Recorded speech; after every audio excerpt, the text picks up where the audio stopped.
todos, soy Fausto. Hoy les voy a enseñar cómo podemos realmente hacer funcionar un radio. Por ejemplo, a se le cayó la antena y ya se oía todo, ya no sonaba bien.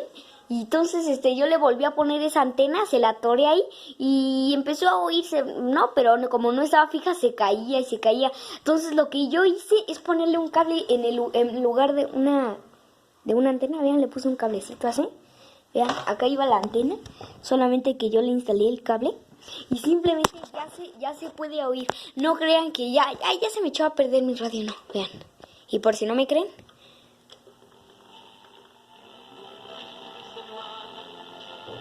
ahí está funcionando.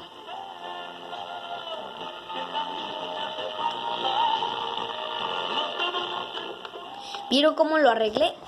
Suscríbanse a este canal y así pueden arreglar su radio. Vean todos los demás videos, es un muy buen contenido. Y por favor, denme un like y suscríbanse.